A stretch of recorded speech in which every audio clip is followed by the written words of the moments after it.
Number 1. A dead bellhop haunts the Tower of Terror. I actually experienced this one myself as a former cast member for Walt Disney World while in college. At the Tower of Terror attraction, we bellhops rotated our positions throughout our shift. Wherever you ended up when the park shut down, you were responsible for the closing duties of that section. It was always creepy walking around the gothic grounds of the ride by yourself when the haunting tinny music was playing. But the worst was whichever poor employee was working the Delta loading platform at the time the park closed. The ride has 4 loading platforms: Alpha, Bravo, Charlie, Delta, and 2 drop shafts, Echo and Foxtrot. Because the person on each platform was responsible for riding through by him or herself to check that things like lighting, music, and special effects were running smoothly. Supposedly, a bellhop had a heart attack while loading people onto the ride on Platform D and died on the spot. His ghost reportedly haunts the ride now, causing all sorts of freaky, unexplained things to happen. We bellhops made a point to never let the person on Delta ride through alone. They'd wait until we were all finished with our duties and then we'd ride through together, or at least with one other person. Strange things happened every time. Lights would go off, leaving us in blackness. The people in the control room, who could see us via video camera, would swear the lights were on the entire time and nothing ever malfunctioned. The music would waver in and out, and occasionally a dark, human-shaped figure would be spotted lurking around behind the machinery. But when you turned your head, it would be gone. Number 2.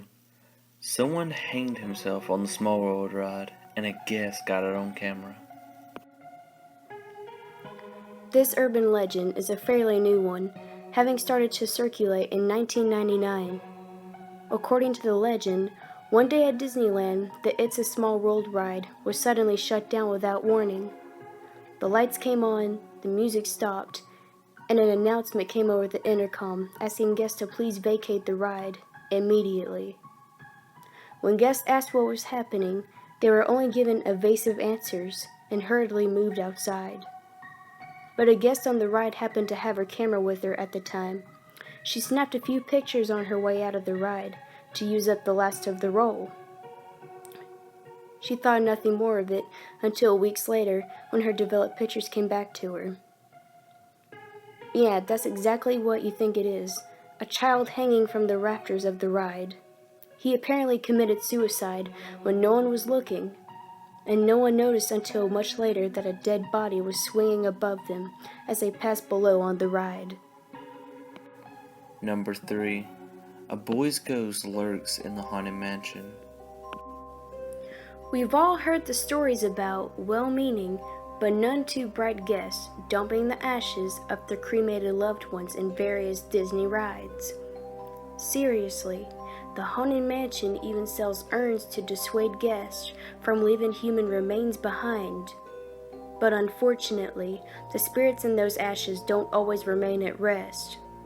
The ghosts of 2 little boys haunt the Pirates of the Caribbean ride and the Haunted Mansion, one crying and one laughing. A guest supposedly accidentally snapped a shot of one of the ghosts, swearing that no one was there when he took the picture. Here's what the picture taker had to say about it. As you'll see in the photo, it appears as though a child is peeking his head out of the dune buggy and looking directly at me.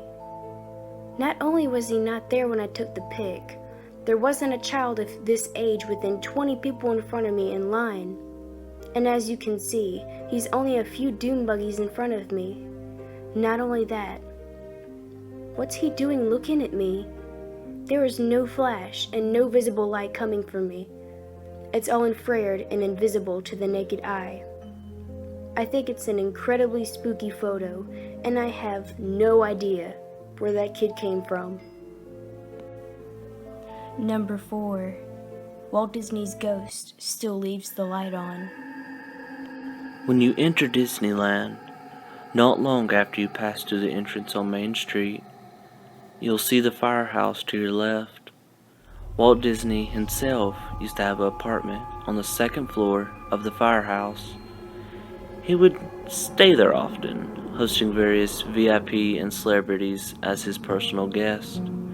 Whenever he was staying at the apartment, he'd light the lamp in the second-story window to let people know he was in residence. Apparently, it became his permanent residence as his spirit never left. The story says that a member of the custodial staff was cleaning the apartment shortly after Walt Disney had passed away and turned the lamp off as she left and locked up. When she got outside, she looked up to see that the lamp was still on. Thinking she might have forgotten, she went back inside and turned it off a second time. When she looked up at the window, the same thing happened. The lamp was on again. So she returned to the apartment one more time, but didn't leave after turning off the lamp. Immediately, she heard a clicking sound and the lamp turned itself back on right in front of her. She ran out of the apartment screaming, and ever since, the park has kept the lamp burning as a tribute to Walt Disney, still watching over his life's work that he loved. To this day, cast members report they can hear footsteps and knocking coming from inside the apartment, and occasionally from the corner of their eye, they'll see curtains twitch and a brief flash of someone stepping back from the window. Number 5. The Lost Mickey Mouse in Hell cartoon. According to the urban legend, there's a lost black and white Mickey Mouse cartoon that appears to depict Mickey in hell. The first 2 minutes or so are nothing special, just a sad-looking Mickey in the early animation style, walking back and forth across the city landscape with a random piano noises playing in the background. After that, the screen goes black for a few more minutes. Up until a few years ago, that's all anyone thought it was. A nonsense cartoon featuring a loop of Mickey doing nothing. But an employee named Leonardo Maltin was sorting through the old cartoons of the 30s to transfer to digital copies, and he noticed the cartoon was actually 9 minutes and 4 seconds long. So he decided to keep watching past the first 2 minutes, and it's after the first 2 minutes when things get weird, real weird. In the 6th minute, the cartoon suddenly reappeared, but this time the noise in the background was more like a strangled cry, gurgling, and it grew louder over the next minute. The picture started to warp and distort, with the buildings and sidewalks stretching out into all sorts of impossible angles, and Mickey's sad face turned and curved up into a sinister smile bit by bit. By the 7th minute, the gurgles turned into blood-curdling screams, and even stranger things started to happen. The picture distorted further, and colors that weren't possible with the technology of the time blend into the screen, and Mickey's face fell apart. His eyeballs fell out and rolled down to his chin. His smile started to distort and stretch upward on the left side of his face like a demonic stroke victim. The scenery continued to stretch and break away in ways that human physics just does not work, while the building became nothing more than rubble floating in midair. Maltin got too disturbed after that to watch the rest, so he sent an employee into the room to finish the video with instructions. They were to take notes on the last 2 minutes of the film. Unfortunately, they never got that far. The distorted screaming on the tape kept up, louder and louder, until 8 minutes and a few seconds into the video, then abruptly stopped as the image cut away to the normal Mickey Mouse face you see at the end of every cartoon. The music of a broken music box, accompanied the new face. This kept up for the next 30 seconds.